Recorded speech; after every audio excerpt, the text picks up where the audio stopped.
Long ago, in the misty mountains and deep forests of Hokkaido, the Ainu people lived in harmony with the unseen spirits around them. Their world was one of quiet rhythms, the rustle of leaves underfoot, the crackle of a hearth fire at dusk, the patient shaping of wood into tools. Unlike the hurried modern world, time here moved like the seasons, slow, inevitable, and full of meaning. The Ainu did not build towering temples or vast cities.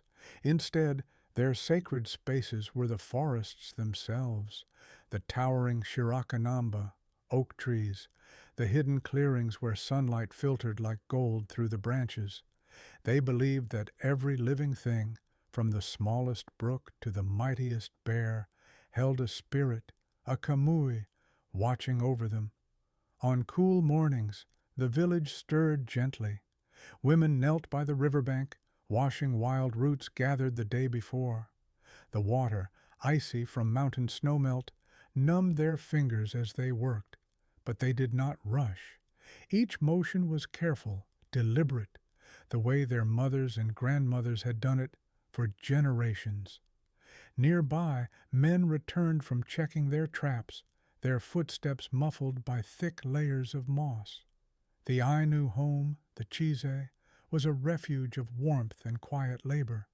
Its walls were woven from reeds and thatched with bark, sturdy against the wind, but breathing with the forest's sighs. Inside, the air smelled of smoldering birchwood and dried fish hanging from the rafters. A low fire burned always in the central hearth, its embers banked through the night to keep the family warm. In this first part of our journey, we will simply listen to the wind, to the stories the land tells, and to the soft, forgotten ways of a people who saw gods in the world around them. In the dim light of the Chise, the hearth was more than a source of warmth. It was the heart of the home. Here, the Ainu prepared their meals, told stories, and welcomed the kamui with offerings of food and prayer. The fire was never allowed to die completely, for its steady glow was a living connection between the human world and the spirit realm. The most sacred of meals was oha, a simple broth simmered with fish, wild mountain vegetables, and sometimes venison or bear meat. The preparation was slow, unhurried. A woman would sit cross-legged by the fire, peeling the bark from stalks of pukusa, a wild garlic, her fingers moving with practiced ease. The scent, earthy, pungent, would mingle with the wood smoke, curling up toward the ceiling where dried fish hung in bundles. Salmon, revered as a gift from the river Kamui, was treated with deep respect. After catching the fish in woven traps, the Ainu would carefully fillet the flesh, then lay it upon wooden racks to dry in the sun and wind. In winter, when the rivers froze and the forest slept, this preserved salmon would sustain the village, its rich oils melting into stews or eaten plain, chewed slowly like a sacrament. Even the act of eating was a ritual.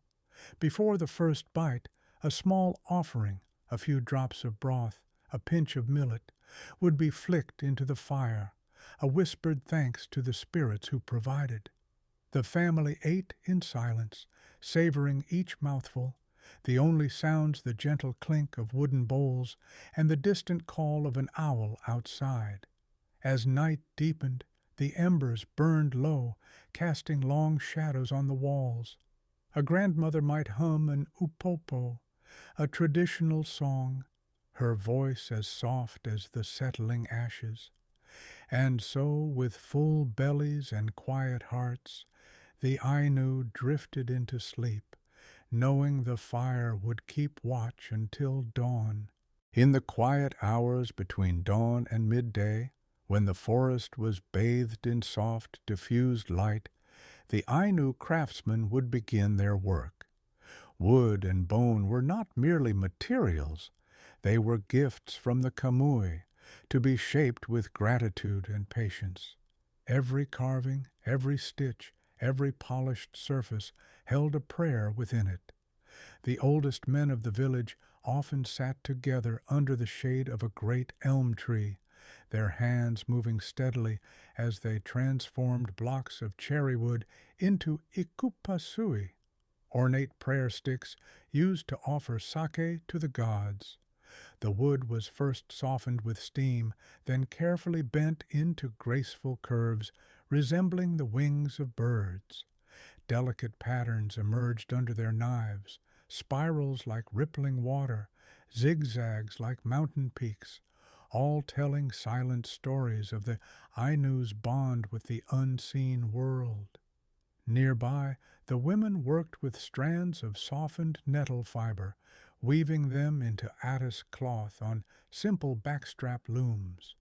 The rhythmic clack-clack of the wooden heddle was a familiar village sound, as steady as a heartbeat. The finished fabric, coarse but durable, would be dyed with roots and berries, deep indigos from the murasaki plant, warm browns from walnut shells.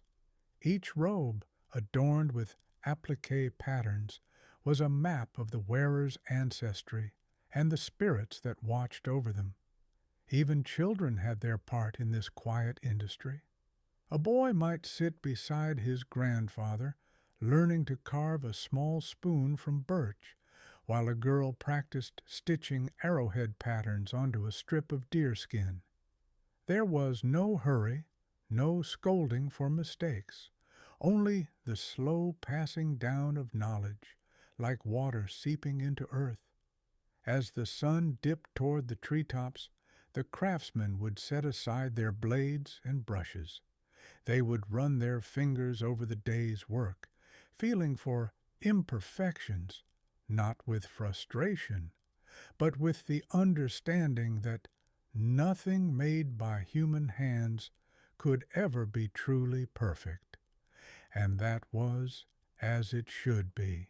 In the golden hours of late afternoon, when the shadows stretched long across the packed earth of the village clearing, the Ainu children emerged like young foxes from their family cheese. Their world was one of patient discovery, where play and learning flowed together as naturally as the streams through the valley. The littlest ones, barely old enough to walk steadily, would sit in the dust beside their grandmothers, plucking strands of wild mugwort to twist into simple dolls. The dried herb carried a sharp, clean scent that clung to small fingers as they worked. Older children fashioned fishing lines from nettle cord, their tongues poking out in concentration as they tied bark floats to mark where their hooks would sink beneath the river's surface. Girls practiced embroidery with strips of leftover cloth, their needles, carved from deer bone, moving in and out like tiny animals burrowing. The patterns came slowly at first, a wobbly mountain peak, a sun with uneven rays. No one chastised these early attempts, for the Ainu believed skill grew as gradually as the forest trees. As dusk settled, the village storyteller would draw the children close to the central fire. His voice, worn smooth like river stones, would recount how the trickster fox outwitted the moon, or how the first salmon came to swim up mountain streams. The children's eyes reflected the flames as they listened, their hands unconsciously mimicking the story's actions, reaching like bear claws, swimming like fish through imaginary currents.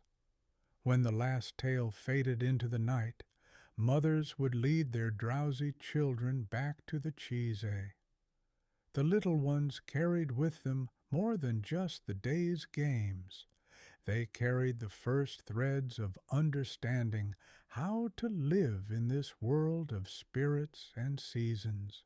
In the still hours of morning, when mist clung to the forest like gauze, the Ainu women unfolded their most precious work, the attis robes, each pattern a silent scripture telling of ancestors animals, and the spirit world. The art of embroidery was not merely decoration, it was a language without words, stitched slowly into being over months of patient labor. An elder woman might sit by the doorway where the light was best, her hands moving with the precision of a spider spinning silk. She worked from memory, never marking the cloth beforehand. The needle, sharpened from the bone of a deer's leg, dipped in and out of the tough nettle fabric, leaving behind trails of white cotton thread that curled like river eddies. These were more protective designs believed to ward away evil spirits. As she stitched, her lips moved silently with the names of the women who had taught her, her mother, her mother's mother, stretching back to the first Ainu who learned to thread a needle. Nearby, a younger woman prepared the dyes.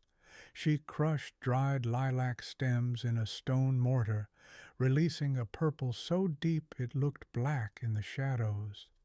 This would become the background for her husband's new hunting coat, the dark field upon which she would embroider interlocking arrows, a prayer for straight aim and safe return. The dye pot simmered over coals, its earthy scent mixing with the wood smoke. Even the tattoos that graced Ainu women's hands and mouths held meaning. The process began in girlhood, a soot-based ink carefully pricked into the skin around the lips with a fishbone needle. These dark bands were called shinwei, said to prevent illness from entering the body.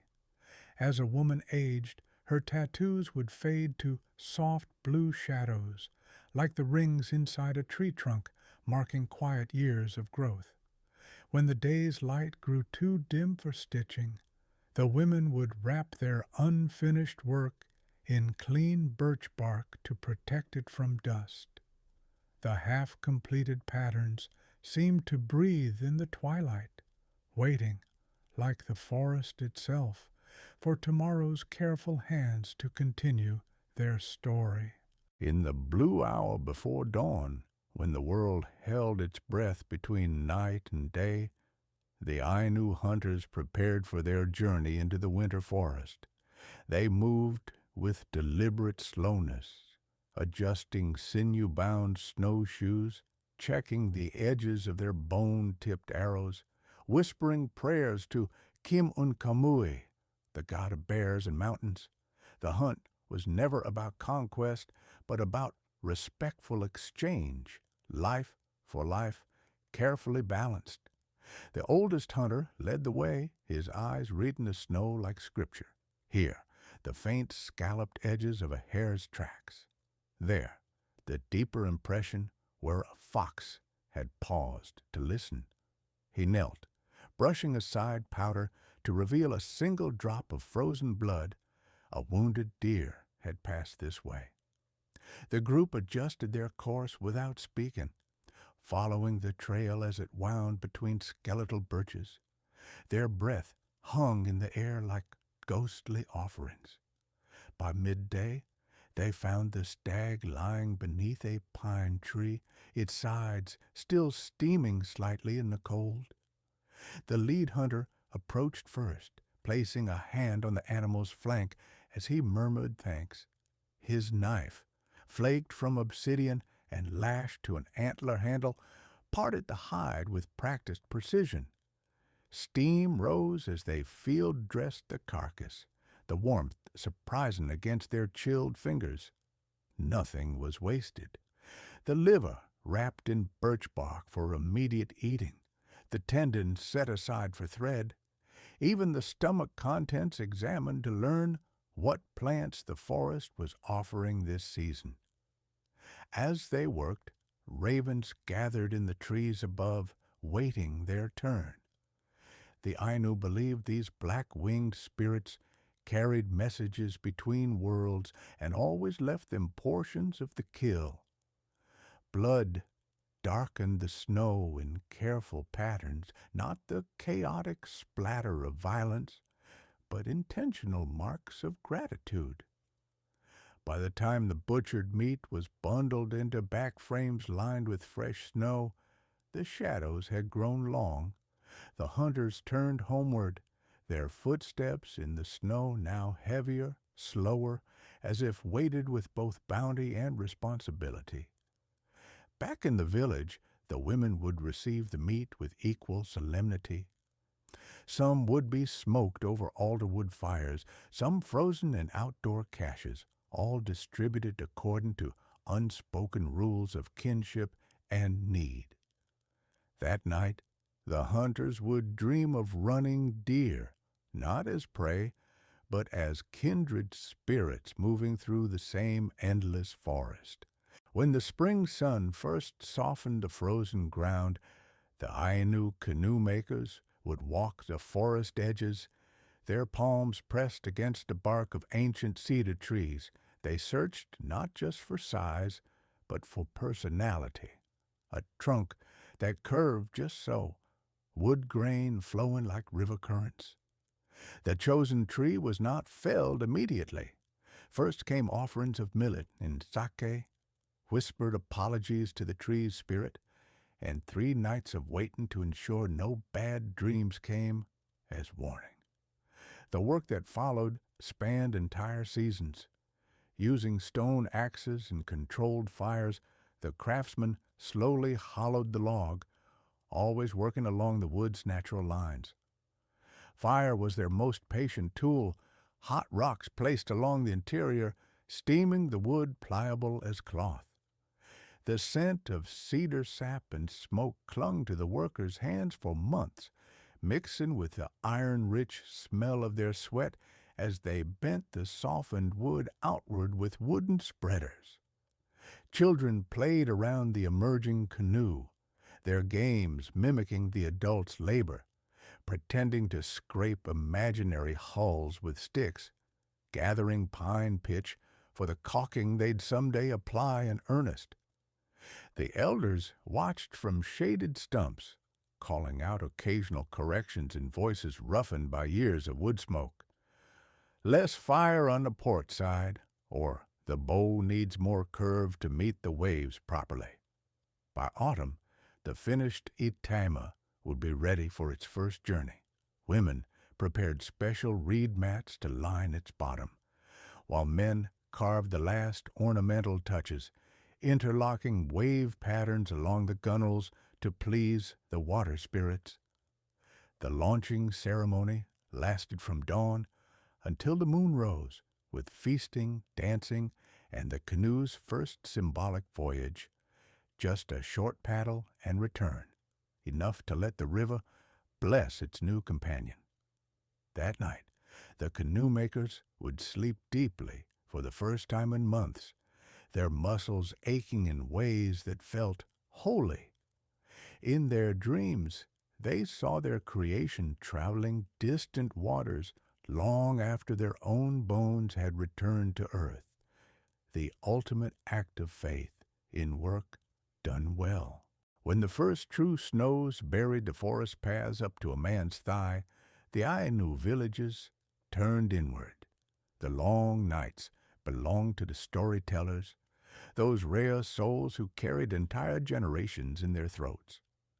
An elder might sit closest to the fire, his face lit from below by embers as he prepared to unpack the winter's first tale. The children, wrapped in fox pelts, pressed close, their breath visible in the cold air beyond the fire's reach. The stories were not told. They were unwound, slowly, like thread from a spindle. Some lasted multiple nights, pausing at dawn's first light, only to resume when darkness returned. The teller's voice would drop to a whisper during accounts of the Teresh, invisible little people, then swell to fill the entire Chise when recounting how the thunder god battled the giant serpents of the underworld. His hands moved constantly, shaping shadows on the walls, here a diving otter, there a swooping eagle owl. Between tales, women passed wooden cups of tonoto, millet beer, its yeasty warmth helping memories flow. The drink was always served slightly warm, sipped slowly to make the stories linger. Occasionally, someone would interrupt to correct a detail. No, grandmother said the silver fox stole 3 salmon, not 2.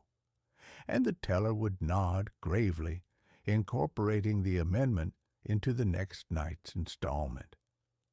By the story's end, the youngest children would be asleep where they sat, curled against older siblings like bear cubs in a den. The adults carried them gently to bed, leaving the teller to stare into the dying fire, already composing tomorrow's episode in his mind. Outside, the snow continued falling, sealing the village in its white cocoon, the perfect conditions for keeping stories alive. At the forest's edge, where sunlight filtered through the trees in broken beams, stood the nusa, rows of wooden prayer sticks, their tips whittled into delicate curls, each one a whispered conversation with the kamui. This was no grand temple, but something quieter, a place where human hands had shaped wood to honor what could not be seen. The Ainu built not to impress, but to listen. The carpenters worked without nails or saws, only careful notches and lashings of woven vine. Each structure, whether a raised storehouse on stilts to protect grain from mice or a small spirit altar near a medicinal spring, followed the same rule. Materials must come from within a single day's walk. This ensured the buildings knew the land's voice before human hands ever shaped them. As they shaved bark from cedar posts, the workers left one strip untouched, a spirit path, so the tree's essence could come and go as it pleased. Women decorated the door frames with bundles of dried mugwort and salmon skin twisted into cord, each knot tied with a silent wish. The smell, earthy, slightly bitter, would linger for years, blending with the scent of rain on untreated wood. Children were tasked with rubbing the smooth entrance beams daily with bear fat, their small hands polishing the grain to a soft glow over generations of touch. At dusk, when shadows stretched the structures into strange new shapes, elders would sometimes see the kamui moving between the posts, not as solid forms, but as shifts in the air, like heat rising from summer soil. They never spoke of these visions directly, only smiled and left an extra cup of sake at the altar that night. The deepest winter was the time of returning. For 2 years, the village had raised the bear cub as kin, feeding it from wooden bowls, letting children play tug-of-war with strips of hide while the young bear growled in delight. It slept by the hearth, its breath mingling with a human's own. But now, with the trees brittle under their coats of ice, the time had come to send this sacred guest home. The women worked first, their needles flashing as they sewed the final ritual garments. They used cloth dyed with alder bark, a rich brown red like old blood, stitched with patterns only worn for this ceremony. The men prepared the special arrows, their tips carved from ceremonial wood rather than bone, designed to startle rather than pierce. Everything was done in slow motion, as if moving through deep water. On the morning of Iyomante, the bear was fed its favorite foods: fresh trout, handfuls of wild berries preserved in honey, warm milk from the village's few goats. The animal ate contentedly, unaware of the painted wooden spirit arrows being laid out in precise formation nearby. Children hung sacred wood shavings, inao, around the ritual ground, their small fingers trembling not from cold, but from the weight of what was to come.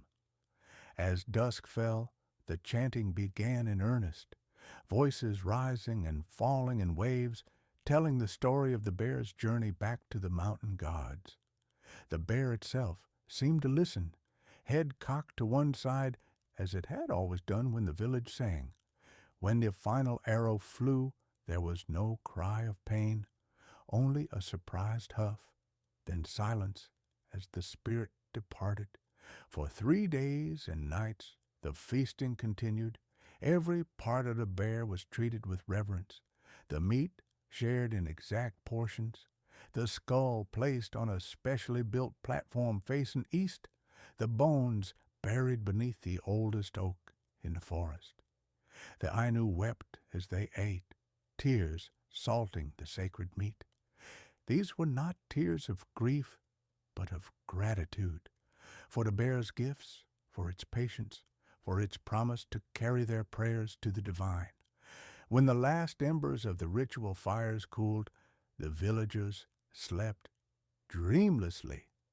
In the morning, fresh snow had covered all traces of the ceremony.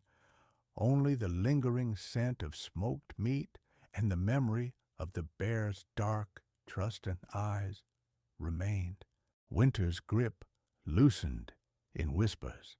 The first sign was always the icicles along the southern eaves of the Chise, their sharp points dulling, then releasing sudden crystalline drops onto the packed snow below. Children would lie on their stomachs to watch the meltwater tunnels form, marveling at how a single drop could carve its own tiny path to the earth. Women were the first to notice the subtle shifts. They felt it in their hands as they peeled back layers of stored bark. The fibers came away more easily now, pliant with returning moisture. They smelled it on the wind that crept through door cracks. No longer the dry, knife-edged cold of deep winter, but damp and earthy, carrying the faintest memory of green things sleeping beneath the snow. Men walked the forest's edge, testing the snow's crust with their weight. Where last moon they had sunk to their knees, now their snowshoes barely broke the surface. Here and there, brave shoots of fuki pushed through the white blanket, their furry stems like tiny fingers reaching for the strengthening sun. At the ritual grounds, the Ina prayer sticks stood sentinel over the thawing earth. The ones tied with bear fur now sagged with moisture, their careful whittlings softened by the elements. An old woman knelt to adjust them, her knuckles brushing away the last ice crystals clinging to the sacred wood.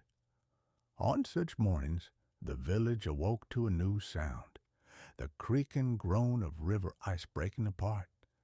It began as distant thunder rolls, then sharp cracks like bones snapping, until finally the whole frozen sheet surrendered to the current. Children raced to the banks to watch the spectacle, great crystalline slabs colliding, rolling, surrendering to the water's pull in a slow, stately dance. The Ainu watched this annual rebirth with quiet joy, but no surprise. They had never doubted the world would wake again. As the first migratory ducks appeared as dark specks against the sky, a young mother might hum an upopo from the winter stories. But now the melody lifted at the end, becoming a song for planting rather than a tale for long nights. And high in the mountains where the snow still clung stubbornly to the peaks, the bear gods watched their earthly kin begin the cycle anew